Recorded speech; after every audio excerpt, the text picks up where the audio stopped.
5 reasons on why you should get up at 5 a.m. and explain why people that wake up early have an insane productivity advantage. So let's get into it. It's no secret that some of the greatest thinkers and achievers have been known to wake up early. For instance, serial entrepreneur Richard Branson, who owns Virgin, he gets up at 5:45 a.m. The current CEO of Apple, Tim Cook, gets up at 4:30 a.m. And Howard Schultz, the CEO of Starbucks, is up at 6 a.m. with his freaking coffee in his hand. So what's the cause behind this madness? Well, why is it that so many people are getting up early? Well, there's a number of reasons, right? I'm sure you've heard the adage or maxim, the early bird gets the worm.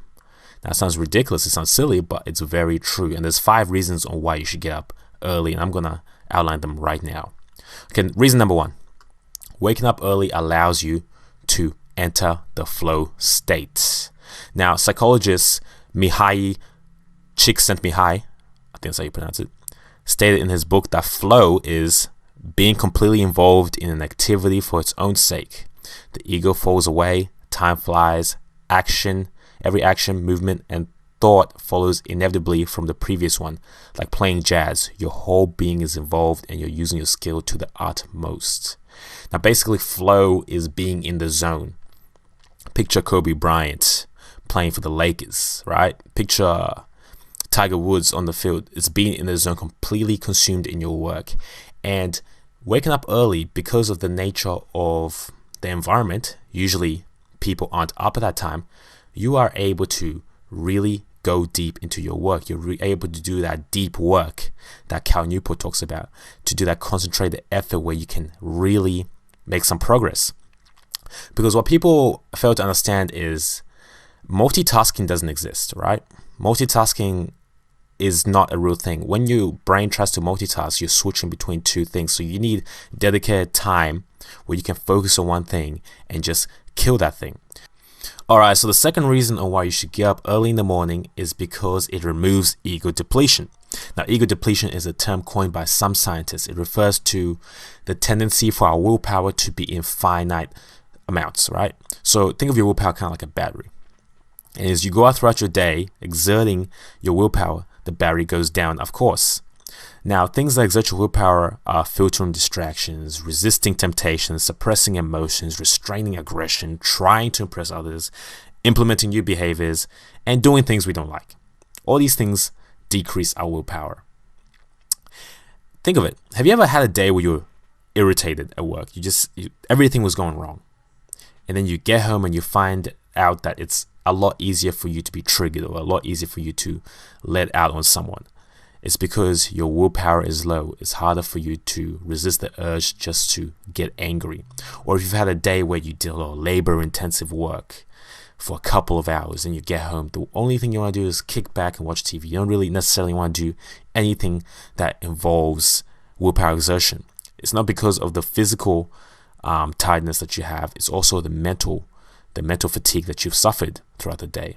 So if you can do your most intensive or your most important task in the morning while your willpower reserves are high, you are on the way to insane productivity. You have to eat the frog, as Brian Tracy likes to say. The third reason I would like to advise that you get your ass up in the morning is because it allows you time to have a morning ritual. Now, morning ritual is your own personal ritual. A set of activities that you're going to do every single day. For example, it could be meditating for 20 minutes, exercising, eating a healthy breakfast, and then beginning work on your most important task. That's a pretty solid morning ritual right there. The thing is, morning rituals, the activities we do in them become habits, right? And our habits shape us. Once our habits become factors of our subconscious mind, once we no longer have to think about them, they're on autopilot and they shape us. It might seem small at the time, but small incremental changes in our lives, small incremental gains create a huge difference in the long term. I had a tap that was leaking, right? And I didn't think it was anything, but at the end of the month when the water bill came down, I was like, what the fuck? For example, if a plane is flying from Los Angeles, it's going to New York City, it's 1% off course. That plane ain't going to land in New York City. It's going somewhere else, okay?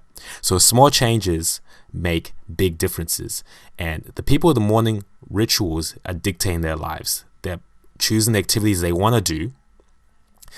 They're looking at the trajectory they want to get at, and they're going that way.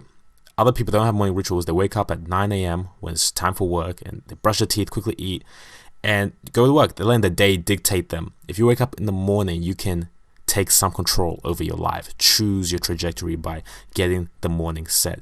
You might have to go to work. You might have to do other things throughout the day, but the morning is yours. It's sacred. Reason number 4, perhaps one of the most important reasons, is that it gives you time to sit and think and plan.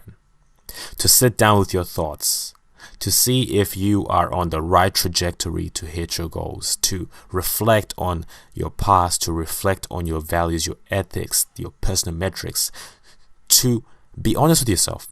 Are you going where you want to go? Now, David Deida said in his book, The Way of the Superior Man, go find a quiet place where you can be alone and just think. He advises that every man, and every woman too, I suppose, has to find some time throughout the year where they can take the week off and just think, reflect, and see. Now, you don't have to take a week off. You do this every morning if you wake up early. Because you have to understand that if you are not careful, your life purpose can be shaped by everyone else. If you are not careful, your life will fly by you without you ever accomplishing anything you wanted. I remember Bronnie Ware, in the top 5 regrets of dying, said that one of the biggest regrets was people saying, I wish I had the courage to live life true to myself and not the life others expect of me. If you have time every morning to sit down with your thoughts and plan, you wouldn't live with these regrets. You'd be more calculating, more conscious, more aware of where your life is headed. You know when you're making mistakes. It's only when we don't have time to sit down and think and plan, when we are letting the day drag us left, right, and center, that we end up being somewhere where we never intended to be a couple years from now. So that's probably the most important reason to wake up in the morning, so that you can have that alone time when it's quiet, to be there with your thoughts. Okay, the last reason on why you should wake up at 5 a.m. is a bit of a selfish one. It's because of the intrinsic motivation you get from it. There's something about getting up early in the morning before the sun's out that gives you that psychological advantage.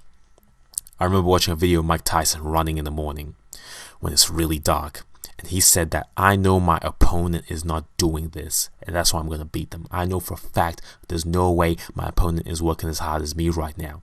I'm up here running in the morning. It's the same thing as a Navy SEAL. A Navy SEAL knows he's a badass because of what he's endured, because of what he's experienced. Hell Week, running 40 Ks and doing all kinds of crazy shit. Same thing with you. When you wake up at 5 a.m. every morning, it gives you a crazy psychological advantage. You know you're a badass when you do it. You know that you're a badass when you accomplish more in your first 3 hours than what people do in their whole days. So to conclude, I only have one question for you. What time are you going to get up tomorrow morning?